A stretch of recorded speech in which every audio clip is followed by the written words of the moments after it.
Good evening to you guys, and welcome to this new Fruitful Thought podcast. This is episode number 3, and today I'm joined by Magnomizer and Zetera. So welcome to you guys. Hello. Hello. Yeah, great to be here. Indeed. How are you guys doing today? Oh, fantastic. What about you? I'm a little ill, but for the rest, I'm alright. Just doing great. Glad I can interview you guys, definitely. So, kicking off with the first question, how did you get into Osu, and especially into Osu Taiko? So, I guess I'll go first then. Sure. So I joined OS September 2012. Although as for Taiko itself, that has much longer history, I would say. So I played Taiko when I was like 9 or 10 or something. I played the original arcade Taiko no Tatsujin, and then one of my friends in high school, they introduced me to OS, which they knew I was pretty good at Taiko, and they introduced me to OS, which had a Taiko game mode. They said, "Oh, you should totally try this out." And yeah, I had a go, and I really enjoyed it. And then I fell into a kind of hiatus period for about 2 years, and then about 3 years ago, I started picking it up again, and then I've been like ranking up ever since, pretty much. Interesting. And for Zetera? Quite funnily enough, it was just the other way around for me. So I started very early on in 2010, actually the end of 2010, so about 7 years ago, and I didn't have any experience on Taiko or anything prior to that. I actually started Taiko much later than when I started. I started with Standard, and I saw it being played by some YouTubers, German YouTubers in fact, and I'm not going to call them out or anything, but they are still around, so if you are German and listening, then you may know who I'm talking about. Anyway, yeah, I started with Standard and just got bored at some point, so I tried out the other modes. I think it was Mania first, but then came Taiko. It was a lot more fun. I've been climbing up ever since. Alright, cool. So this podcast is themed around TWC, since TWC is ongoing right now, and I'm trying to get as many teams on this podcast to talk about it. And you guys are both players and commentators for your team. So first of all, I do wonder, what's your experience with the TWC as a player so far? How do you like the matches, the maps, etc., and just your overall general thoughts on it? Well, this is my first ever TWC, so I've always wanted to play for Hong Kong, but every year it's been like, "Oh, you're just not good enough," or that sort of vibe, I'd say. Feels bad, yeah, feels bad, man. But like, eventually, I managed to. I really tried hard this year, and I managed to get on the team. And so, my opinion on the map pool is that it's quite a bit more challenging compared to previous years. I mean, in previous years, like, I guess I could sort of, keep up with, like, oh, this map pool, I can do this, I can do all these things. And now this year, as we've just like. We're at quarterfinals now, but even now, like this earlier stage, there are things that I cannot do. So, yeah. Zetera? Yeah, fair enough. I'm actually agreeing with you right there. So the map pool, I'm not even going to talk about just yet. I'm actually a second-time contender for Taiko World Cups, and I participated last year, and I got a direct comparison to this map pool, and oh boy, the maps are hard in this one. We amped up from like 4.5 stars in group stage up to 7.2 in the group stage this year, and that is just phenomenal of a change. That's ridiculous. Yeah, it means quite a lot for the community. Yeah, so when I'm thinking about the map pool, I feel like it's super hard to adapt, and it may be unfair for one or other team. I mean, we in the top seed, we have less of a problem. We can prepare for these maps, and we got enough players to cover all these, so that's actually okay. It's actually less fair for the low seeds and maybe even mid seeds, because, the harder the maps get, the easier you trip up when you're not quite as experienced. Yeah, I'm already seeing some teams starting to fall behind and struggling with some of the picks. Yeah, Mhm. definitely. We'll be touching upon that subject in a few questions. I do have it written down somewhere in here. Now then, you also commentate for TWC, and this is a first timer for both of you guys since Yes. in the past few years, most modes, next to standard, and with that I mean Catch, Taiko, and Mania, only had the usual commentators, let's just call them that. And this year around, the Taiko community actually put out some Taiko guys on their own, let's just say. How's your experience commentating so far? Is the staff nice to you? Are you enjoying what you're doing? And is it difficult at times?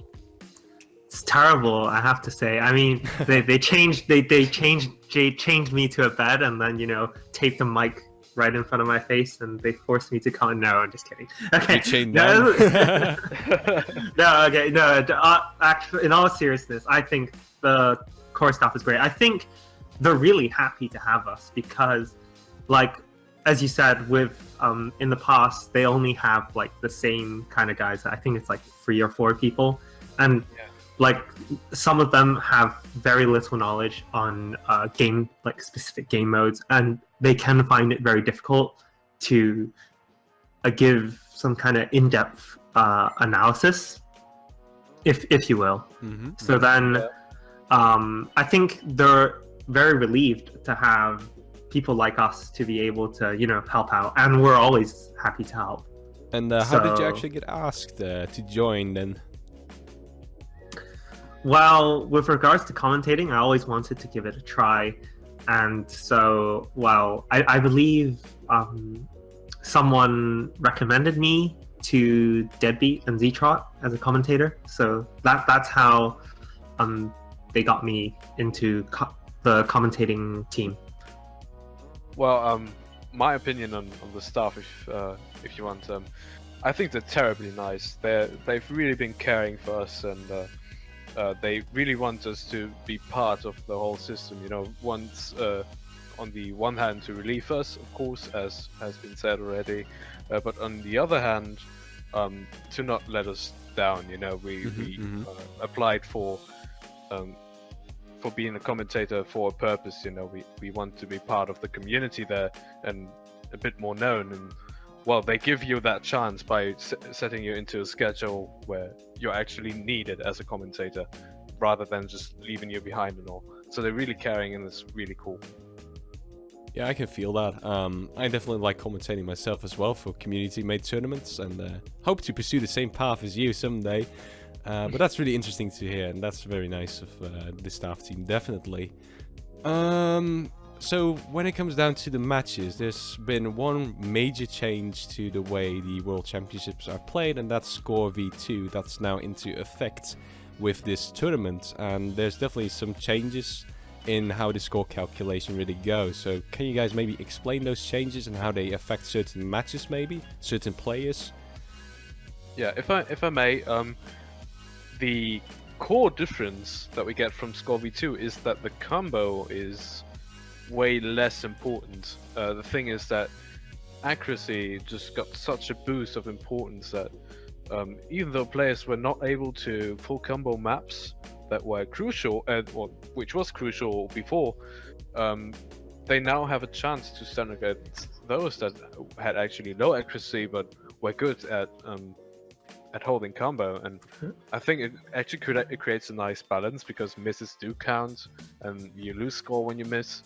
But basically, yeah, just tries to even out the scores. That's right. Just gonna stop you there for a sec. But yeah. I think it's good to start from basics. So I'm just gonna say Score V2. With Score V2, the score cap is capped at 1 million for no mod play. I think that's a fair place to start, if that makes sense. Yeah. Because there are a lot of changes that come with Score V2, so I think it's good to start in basics. Yeah. Right, the score is capped at 1 million, but you do get some bonuses from spinners and drum rolls or sliders if you want, as well as mods. They actually count up to over 1 million then. Alright, and does it favor your teams, or don't they like it that much? Or don't you really know the opinion of your teams about the Score V2 thing?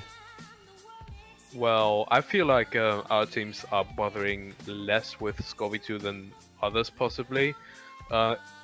I don't know whether that would be the case if we had the same roster of players as the previous years, or last year, or the year before that, if you want. But as we stand now, there's not too much of a problem with Score 2, I'd say. At least I'm not too sure if there's any player in our team that really struggles with that. I mean, I'm rather the one that has the low accuracy, but I still manage to get reasonable scores that help my team, so I'm less affected of Score 2 than some other players maybe. And yeah, personally, though, I do have issues with Score V2. So in the past, the weighting, if you will, so the way Taiko score is calculated, it's split into combo, like a combo portion of scores. The higher combo you get, the more score you get, obviously. But it's not like standard. So in standard, or Cash to Beat, I believe. Correct me if I'm wrong, but like the higher combo, like combos, your score multiplier stacks with combo. So if you have 1,000 combo, your score inflates incredibly, and when you miss, your multiplier just drops back to like this negligible amount. Yeah, that's how it works with that catch. Yep. With Taiko, it's slightly different. So in the past, Taiko, so this is Score V1. Taiko Score V1, your score multiplier capped at 100 combo. So once you hit that 100 combo, any notes you hit after that, it's going to be like limited. Okay. One thing we didn't even touch on is the finishers, or the rule for finishers has been changed dramatically. Previously, you got some extra score when you hit finishers with two keys for the right color, and now you don't receive any score when you hit the finisher nodes with just one key. Before you got the basic amount of score from hitting a circle, but by now in Score V2 you just don't receive anything, but your combo just keeps alive. And what also was changed is that the spinners, when you finish those, if you don't finish those, your combo drops. We didn't have that before, and the same, I believe, goes for sliders. There are a lot of changes, definitely. But personally, back on track. What I was saying. So, in the past, the split between combo and accuracy was a 50-50 split. So, because if you hit every note as 100s, you get 50% accuracy, and as a result of this, you'd get 50% of the maximum total, like potential amount of points you could get on a map. In now, the split has changed to 80% on accuracy and 20% on combo. So what effectively what this does is, if you get like 50% accuracy but a full combo on a map, you only get 200,000 points out of a potential cap of 1 million, which I think honestly is ridiculous, because I feel that a full combo is something much more impressive. It's definitely more impressive than a player who gets like a fairly decent accuracy but a couple misses. I think a full combo I think combo definitely deserves a much higher weighting, certainly much higher than 80-20. So somewhere between 50-50 and 80-20. I see. Well, I kind of feel the same about it, honestly. The 50-50 thing I did definitely like, because there's two things that really factor into tournaments, and that's, first of all, skill, of course, logically, but second of all, the nerves and the control of nerves, right? And having good nerve control definitely contributes a lot to having a higher combo, and then also at having a higher accuracy, of course. So I do feel as if having a really high combo should be more deserving and rewarding for players in tournaments, definitely. So this change might be a little weird in my honest, humble opinion, but I'm just a nose-to-catch player, right? So accuracy isn't really that big of a matter in my mode. But does it really like affect speed players / hard rock players, since they might just care more about, you know, passing maps and doing all these crazy plays instead of getting a good accuracy? Or is that not really the case at the Magnomizer, since you pointed this out? Sorry, I didn't quite understand what you were going on there, sorry. Oh no, I'm just wondering what kind of players does it really affect more? Does it affect the speed players more, this change of going to Score V2, because they might just be more focused on passing ridiculous maps with like high BPM and such? Or... Well, You maybe see, the hidden Score players. V2 is only implemented in tournaments as of currently. Okay, so it doesn't affect any rank plays. Now, given the map pool, I guess I wouldn't say you can generically assign it to like a particular style of players, but like I don't know, like fast players, you can't do that. But what the people it would affect the most are players who can do very difficult maps but cannot maintain like a stable accuracy. Like people who can like full combo like I don't know the most difficult maps, or at least get high combo in difficult maps. Are you one of those? Yeah, and I am a bit salty about that because I'm just gonna tie it back to the match between Hong Kong and Spain, which took place last week. In a double time pick, I had by far the fewest misses, but somehow I still ended up with the lowest score because my accuracy was, not so good. So I feel your pain, definitely. So yeah, that's Score V2 then. I mean, it's everyone's slice of cake. Some people think bad of it, and some people think it's alright, I guess. But in general, do you think they should revert this, or maybe give Score V2 some tweaks, or would you prefer it over Score V1 in general? Yeah, if I may, that's actually quite a good question, and I do feel that Score V2 may not be the most fitting of ways to go to work with score, so the thing that combo is underweighted, I can see now, and I could kind of relate to that as well. So what I would love to see actually is some kind of a bonus point advantage if you actually clear the map with a full combo.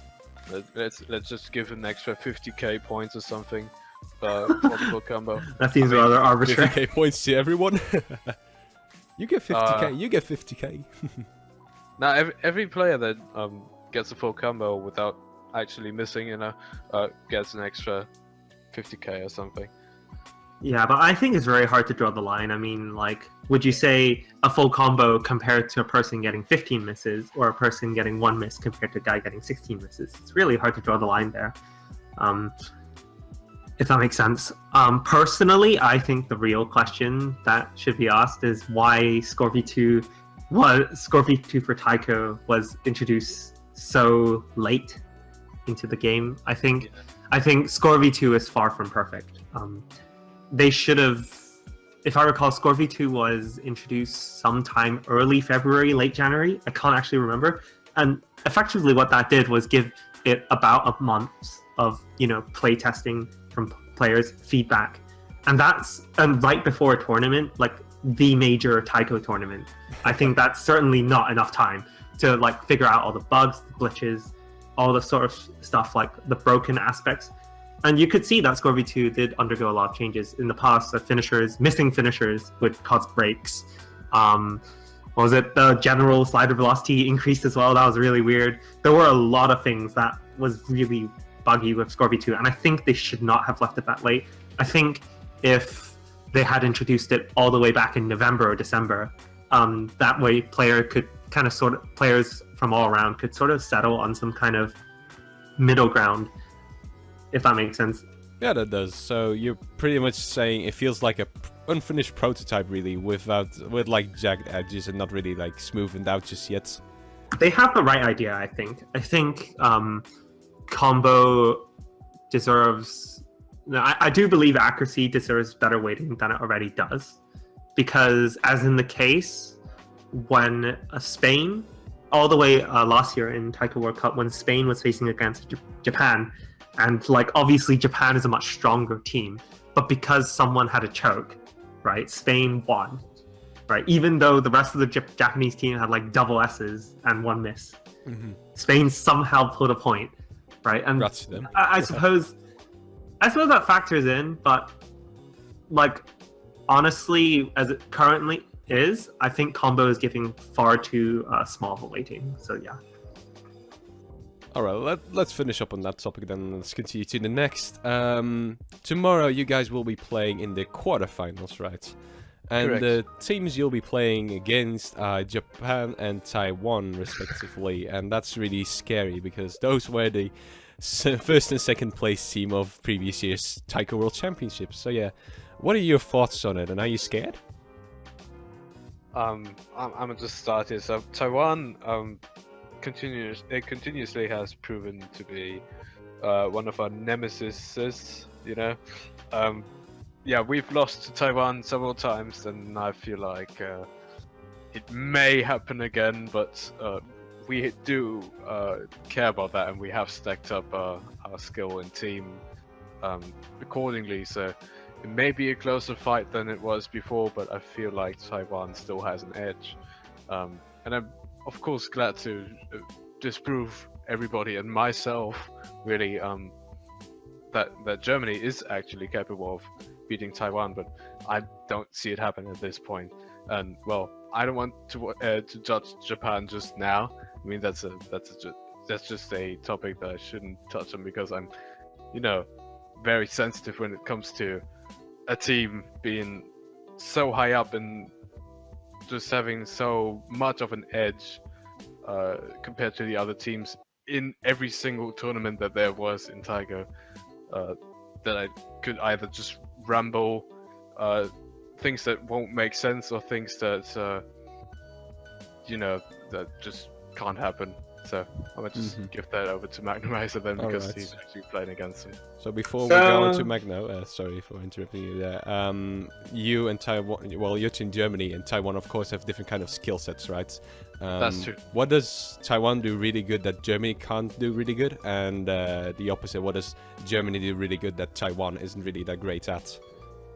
Right, so this may not be 100% accurate, but I feel like Taiwan is just a very strong and most of all fast team. So anything quick that we may pick is actually an advantage for Taiwan. You know, we'd have to rely on very technical and slow maps, and at this point of the competition, that's really hard to pull off. There's not too much material that allows us to pick something technical while it isn't fast.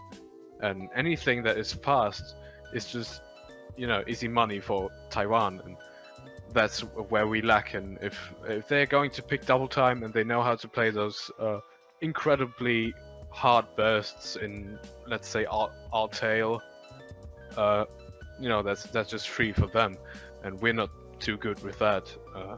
So I feel like we're lacking the speed, but we do have the technicality.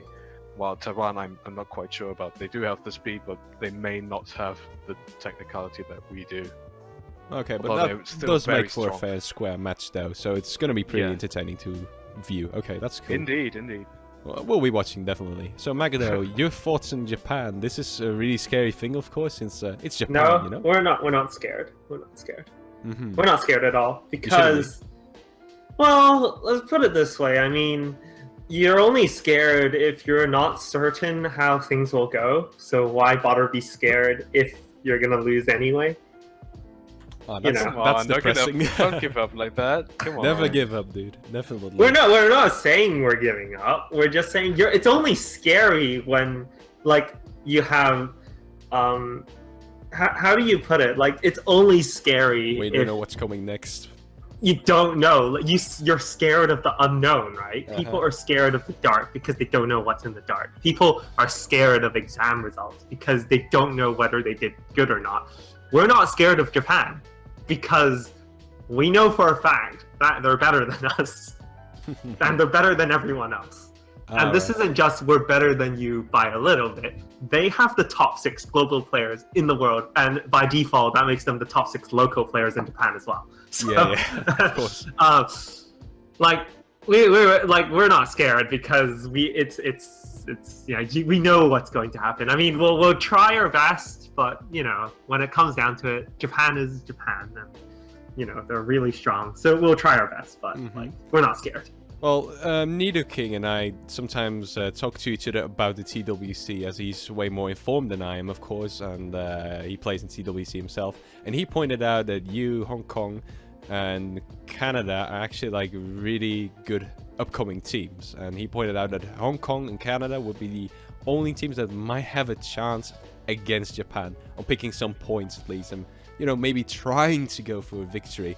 So this might be a really difficult question, but I'm just going to ask the exact same as I did to Zetera. What are things you're really good at with your team and Japan might not be as good as at? But that's really difficult, of course, because it's Japan. And what is Japan really good that you guys can't do? I think Japan, at least in the past, Japan has always been, I'm hesitant to say arrogant, but then, like, they don't try and practice the map pool as much as some other teams would, I would say. Like, as in, I've heard of stories how they only practice the map pool the hour before. Now, I think that's taking it a bit too far. Like, I honestly feel that they would definitely invest more into practicing, and especially you see Japanese players being a bit. They're on their Twitters. They're like posting their scores onto Twitter, so they're kind of fearless in that respect. And from what I can see of their lineup, given that they're the top 6 global players, they don't really have that many weaknesses that you could go for. In terms of mod department, like they're very well covered on all the mods except for maybe Hard Rock. But then again, Hong Kong isn't too well covered in that department either. So effectively, we're just sitting in Japan's shadow. So all we can hope to do is just, hope for the best. All right. Well, I've heard of that example as well, with the overshadowing and such. Canada being really good at Hard Rock might then still have a chance against Japan. But you don't really expect to take many points from Japan, then I assume. We'd like to think that we can, make Japan bleed a little. We don't want to we'll try not to go out 5-0, but I mean, it happened last year, and Japan's even stronger this year. It may well happen again this year. So. Well, just go ahead and deliver them a good fight. That's more interesting for me as a viewer as well, of course. And I definitely do think you guys have the potential to grab like 2 or 3 points from them if you do your best, right? So far, Japan has not lost a single point. Well, you'll be the first then. Come on. We'll try. We'll try not to disappoint. All right, great. Okay, so going back to some thoughts Nidoking had, we talk to each other every week and we just say whatever happened in the previous round, and he told me that the previous round wasn't really too exciting to him. The commentators were doing the job okay, he said. Sometimes they were quite boring, he told me, and I do wonder, of course you criticize yourself and the way you commentate as well, of course. Do you sometimes watch the live stream back again and just listen to yourself and think of what you can improve when commentating for the live stream? Or don't you really go that far? Well, I personally watch every VOD that I'm in. Not to the full extent, but I want to hear my voice, and I want to know whether my voice level was actually, or volume level was actually okay, or whether I made it interesting enough. But the thing is, since we were marked down as okay, the thing is that we are in Oz, and we're trying to portray the game as good as possible, and that's compared to let's say Super Smash Bros. Melee. I like doing references to Melee, and it just has so many hype moments, that you just can't get in Oz at all. You have to, compare to the content that we have in the game. So it doesn't often offer some opportunities where we can actually make it hype. I mean, today I feel like we had one and we did it pretty well. Like Zetera and I think we covered it pretty nicely. Just watch the VOD if you want. The thing is, I'll link it in the description. Just a note to myself as well. Anyway, yeah. Also, the matches that we had. I mean, we had complete sweeps in the group stage, mostly 5-0. Sometimes 4-0. We sometimes had like 4-1s or even 1-4-3. That was the hypest match that there was, and there wasn't really a way to portray it in a more interesting way than the match already was. And the same goes for the round of 16. We mostly had 5-0 to 5-2, and not too many upsets, so can't really make too much out of these. Now, as we approach higher stages of the tournament, the matches are of course becoming closer because the maps are so hard that each team actually gets leveled out, and this is where we can develop. This is where we can develop the commentating as well. Just because we get some more exciting matches to look at and even closer scores, and you know that this hasn't been able. We haven't been able to do this before with the not so close matches in the previous stages. Conversely, on my end, I don't particularly watch the VODs that I'm in, or nor any VOD really. I just, you know, if there's a funny moment on stream, then I might rewatch it. But in general, not particularly. Honestly, what's past is past, and if people point out that like I'm doing a terrible job, then you know people will let me know. Like people will say like, "Oh, don't do that again," or "You were trash," you know, stuff like that. But so far, I haven't gotten any complaints. So yeah, I don't really have the time really to rewatch everything that I'm in. So yeah. And you're satisfied with the way you're doing it right now, I assume, then, for both of you?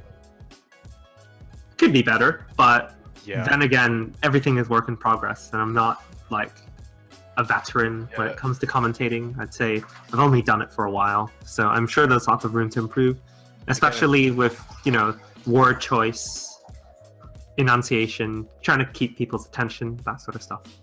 Again, it's our first time commentating, so we are still subject to development, and we'll find out some things that we can actually use to hype up the crowd, if you want to call it that. And I think it'll still happen. You know, we're not quite there yet, but we can get there. I feel maybe not in this tournament, but if we get the opportunity to join another one as commentators, maybe we will get it done there. I mean, we do have to give a shout out to the core commentating team who've been doing it for 3-4 years. I mean, like they well, even longer actually, but like they know what they're doing. They've done it for years. Like they know what gets the crowd going. They know what gets people's attention. And while they can't actually provide maybe some of the more in-depth insight that we can offer, they still know how to, you know, they know what they're doing. In short, is what I'm trying to say. Like. And the astounding amount of effort that they put in to entertain the people, and even though they don't have the knowledge, just constantly try to get on par with the content of the stream or of the tournament. It takes quite a while and quite a lot of encouragement to actually do that. So major props. Yeah, I absolutely agree with you there. I have a lot of amazement when I look at Zetera or Deadbeat, for example, who are not really that great in any particular mode, honestly. And they are still really able to entertain the crowd with their commentating on, for example, Taiko or Mania matches, even though they have very little to no knowledge about the modes itself. And, you know, they're still bleeding out the entire match, and they can still provide a lot of information that's interesting. And even if they still have to like pull up statistics or whatever, if like they're doing a really good job at it. So definitely big props to those guys. And you guys, of course, also spice it up a little, since we are kind of used to the usual crew now already. And it's really nice to hear these new voices coming from YouTube, for example. So definitely a big shout out to you two as well. Well, thank you. We're trying. You're trying really well. We'll try to do our best. Yeah, we'll try to do our best through the remainder of the tournament. Yeah, you're doing really good, and definitely just keep on doing whatever you're doing. Nothing wrong to be seen. Will. Yep. Sure will. So for the previous round, most of the matches were clean sweeps, just as in the group stage, but there were two matches that didn't go 5-0, and those were, let me look at it, US versus France and Germany versus Indonesia. And well, which matches do you feel like was most exciting of the previous stage? So with that, I mean the round of 16. Well, since I was in Germany versus Malaysia, I gotta say it was that one. Okay, I said that in the stream. I said that on stream as well. And the fact is simply that Malaysia is a low seed team, we are a top seed team, and if you don't have any knowledge on the players that are in the team, this is of course even more exciting. If you get a 2-1 lead by the low seeded team, then this is just all more exciting. I kind of expected that Malaysia would get some points off us because I know the players and they are really, really good. Just the fact that we were behind at several points in the match made it so much more interesting. And well, there you go. Did that also pressure you and your team? As in, wow, we're actually behind now. Do we have to catch up? Did you get nervous because of that? I did, definitely, and yeah, we were trying to pull out all the stops and think of what we could actually pick to beat Malaysia confidently and with a lot of score difference. And I kind of had a plan of what to do because we were really technical, so we could rely on a couple of maps that just would work really well, and they did. Yeah, so we were definitely under pressure, and in the live Twitch chat of the match, you get that little chat window below the client copies, and one of my teammates just meant to say, well, it can't get any worse than this after it was 2-1 for Malaysia. Yeah, so that's just a perfect representation of what we felt during the match. Well, it did happen. Didn't get worse than this, so yeah. Yeah. And for Magda, do you agree with your fellow teammate? Well, commentary teammate, that is. Well, I knew Malaysia were definitely I don't know what the proper term is, but I knew they weren't to be underestimated, if you will. Even though they're low seed, they've definitely shown to be very capable. They managed to take out the mid seed in.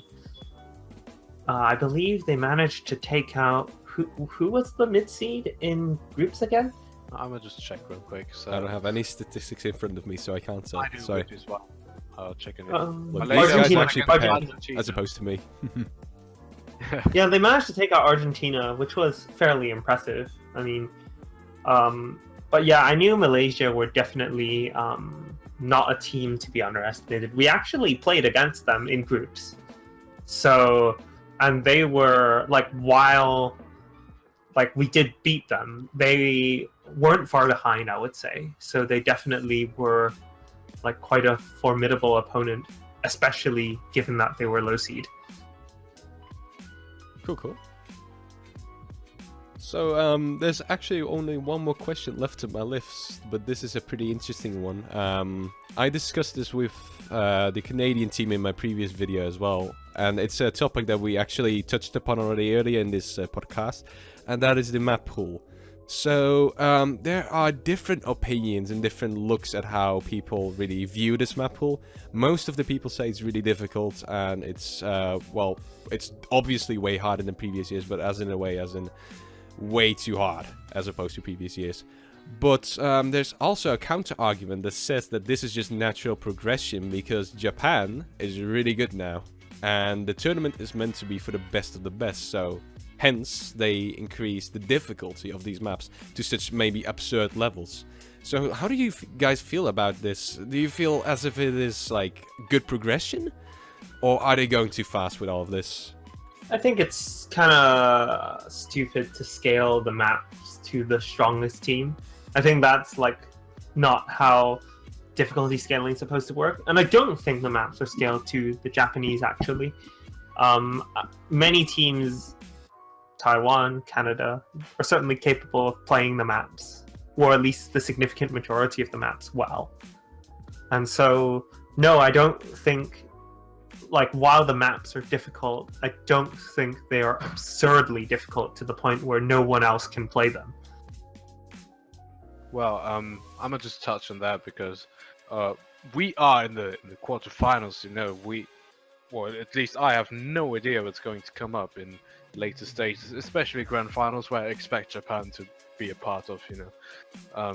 Just finals. Oh, is it just finals and quarterfinals is the same pool?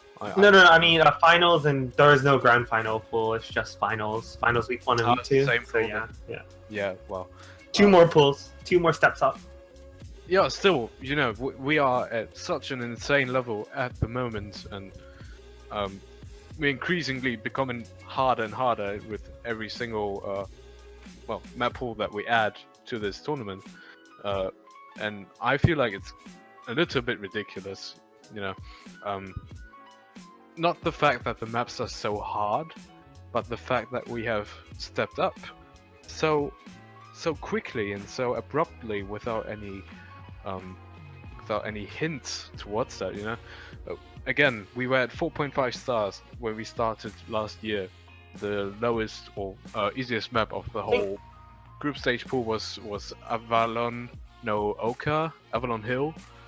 It was a 3-mod pick, and it was like playing a no-mod map when you had Hard Rock on that, you know. And now we're at such an expertise level, and frankly, scaling it because Japan has become too good or that good is not the way to go. I'd say I agree with Magnomizer right there. I wouldn't say that it has increased the difficulty because Japan has become so good, but because every player has stepped up their game recently, and with the development of ranked maps through Aspire in standard, or well, through general pattern progression in Taiko, players have adapted to that and therefore become much better altogether.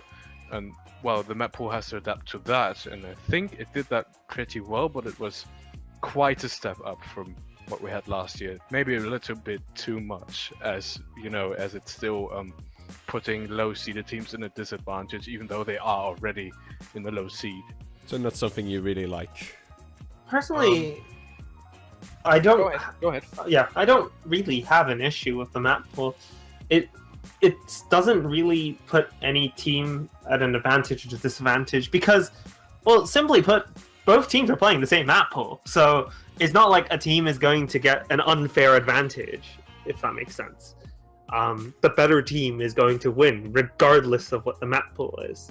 It's just more of a case of balance, whether or not the lower teams can actually pass the maps in the map pool. Because if no one can pass the map, then clearly it's too hard. That's not the case. But like, you have to find a suitable balance. And in the past, like with quarterfinals pools, everyone gets full combos. Like, it's not like, I can see where the map pool selectors are trying to go with this, really.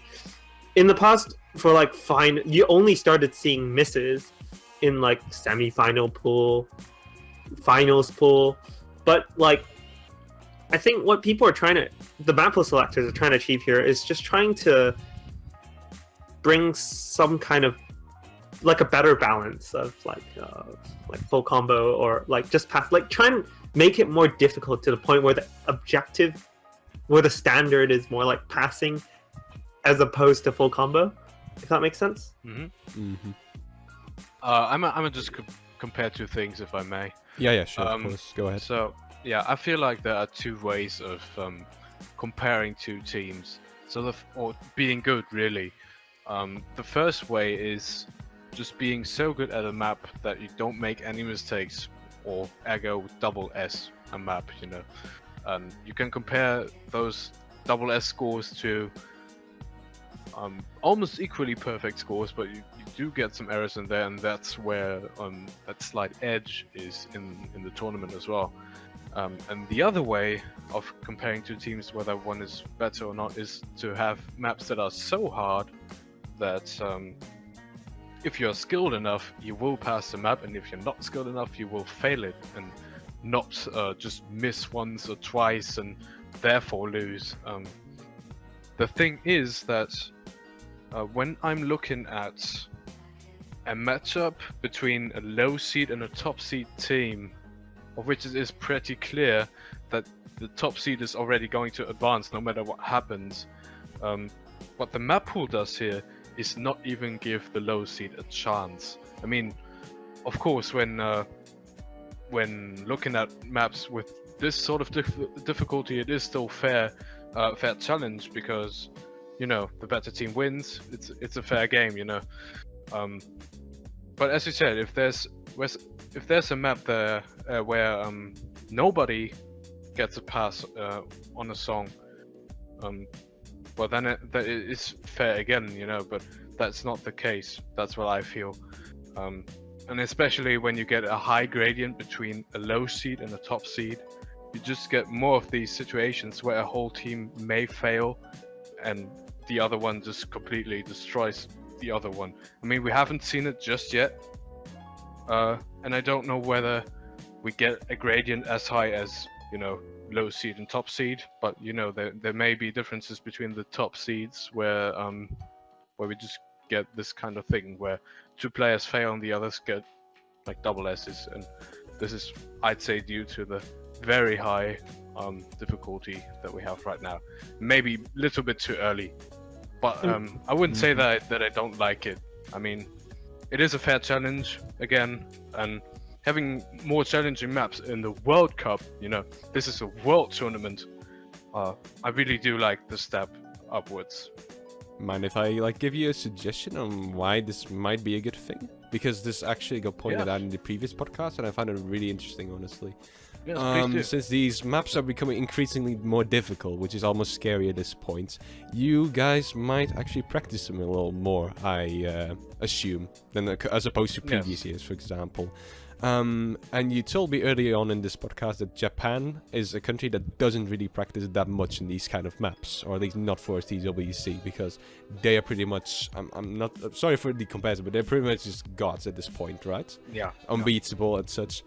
Maybe this increasing difficulty of the map pool actually is working towards a situation whereas you have a really good team like Germany, Hong Kong, and Canada, for example, that has to play this absurd map pool, right? And they like practice on it for the entire week, and that's when they get it like they are ready to like play with it, like it being so difficult that they have to like take that entire week to practice just to get it under the knee, let's just say. Yeah. And then you have Japan, for example. Japan won't be practicing as much just because they know they're so good and they are capable of doing these kind of things.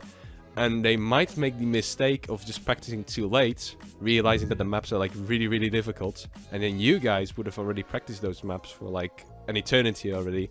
And that might actually make the match more fair and square, since you guys know these maps now and you know all the tricks that are incoming. And Japan Well, really I wouldn't say like the match is made more fair and square. All matches are made equally fair and square. Yeah, of course. But Both teams just are throwing given a suggestion, right? You know what I'm trying to get to. I know what you're trying to say. I personally don't agree with what you're saying, because I like to think that no team is dumb enough to leave practice too late.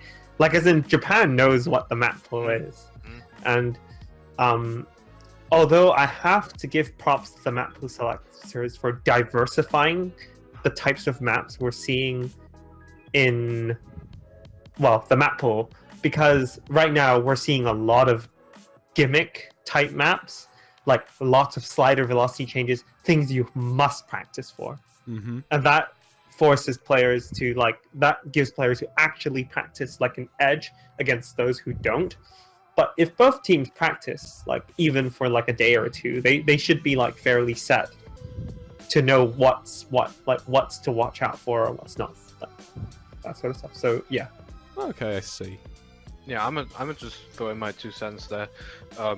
Yeah, I totally agree. I feel like it's there's no way that any team is dropping practice for any kind of tournament match, even though Japan may not prepare themselves too much for the maps that we have right now. I feel like when we are in the finals map pool and in the grand finals of the tournament, they will prepare. And just to give you quite an insight on what I think Japan is like, because I didn't really get to say that, I'm gonna just drop in another Smash simile. No, Smash simile. So if you know Ken, then you know the King of Smash, and the King of Smash never had a nemesis when he was, when he was reigning, and that was essentially what made him vulnerable, and that is because, he didn't practice too much. He knew that he was the best, and if Japan was like that through the whole tournament, then I can see what you said happen, definitely. But I feel like Japan is smart enough to actually adapt to the No team is that stupid to we're gonna leave the practice till the hour before anyway. But yeah, right, it's not happening. They're not going to drop it, so they're going to adapt to what is happening in later stages, and well, that's going to make it even harder in the grand finals. And yeah, even though I would like to see something like that happen, that Japan just completely doesn't care about what is going to happen and then fails with that, but no, I don't see it happening. Yeah, okay. I mean, it was just suggested in the previous podcast, and I found it really interesting, honestly, because I don't have that much insight in the Japan situation. The only thing I know is that they're really, really, really good. And that's to be seen. I mean, if you look at their country rankings, their top 50 is pretty much world's top 80 or so. It's Wall of Japan. Japan. It is there.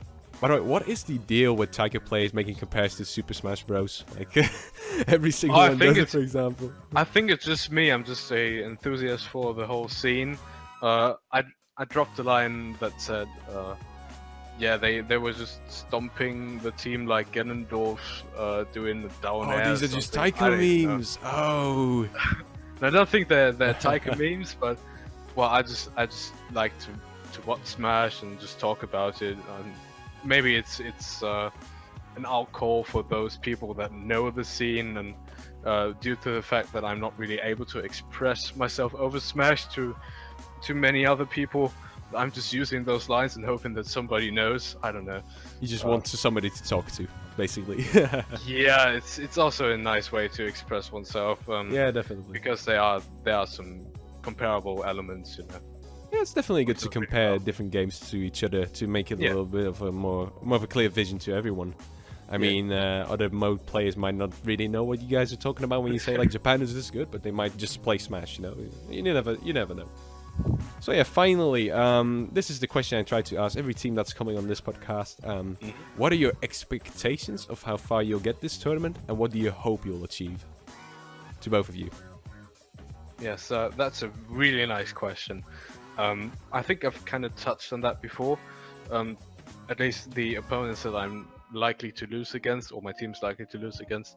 One of these is Taiwan, which we are facing tomorrow, so I'm a little bit scared, but not too much. As Magnomizer said, you fear the darkness. We don't know what's going to happen. We have improved. Taiwan has likely improved as well, so we have no expectations, but we're kind of seeing that we're losing. Well, then it just comes down to when we will face, the game breakers in the losers bracket. At least that is my opinion. And I feel like it's going to be one of the teams that either are less expected to take a game. Maybe USA is one of these, or Australia rather. But I'm expecting that my team is going to lose against Taiwan and either Canada if they drop through a game against Japan, or maybe even Hong Kong. I don't know what's going to transpire there. We're not gonna fight against Germany, I don't believe. Assuming you lose to Taiwan, you're gonna drop into the other end of the losers bracket, so we won't fight each other. Oh, you mean you're dropping out before we could meet? No. As in, like, there's two ends of the losers bracket. Yes. Like, you can go in from the top down to the middle, or the bottom to the middle, if that makes sense. I mean, we'd still meet up if you beat every team on your side and we beat every team on our side. That's true, but that assumes you have to beat Canada, and that is definitely we're either dropping out before we can meet, or you're dropping out before we can meet. I mean, everything's possible. Maybe even both, which is possible, definitely. Yeah. And Magna, how far do you think you'll get then this tournament? Is a top 3 place in view, or will it be really difficult to get there? I think that's what everyone's expecting. I mean, everyone's expecting... so obviously Japan is most definitely the contender for number 1, and followed that with Taiwan, who is pretty much guaranteed to score a place in the top 3, I would say. And with that in mind, that remaining spot in the top 3 is, I honestly feel, will either go to Canada or Hong Kong. That's what I'm thinking too. There are 2 slots that are completely reserved, and that is Japan and Taiwan. And the third one is going to be one of, well, the harder or the better contenders that, well, are in the top seeds, you know. Yeah, I mean, one thing with how the brackets are done is that Taiwan has a fairly stress-free ride up to, well, finals, I would say. I mean, on Taiwan's side, like, shall we say the top contenders are Taiwan, Japan, Hong Kong, and Canada. Let's just say, okay, because that's what everyone seems to think. Taiwan is on its own in the top side of the winners bracket, and the rest of the 3 countries are in the bottom. So Taiwan has a fairly easy ride to finals, whereas we have to fight it out, and people will get eliminated, and we're going to end up facing each other. That's in the losers bracket. That's how it's going to play out. All right then. Okay, so I think I'm just gonna wrap it up here. We've been going on for about an hour. That's not really good. Actually expected this to be a little shorter since we only had a. Has it been an hour? Total. Almost an hour. 56 minutes. Looking at the clock here. Well, so yeah, fair time. You know? It was a good talk, honestly.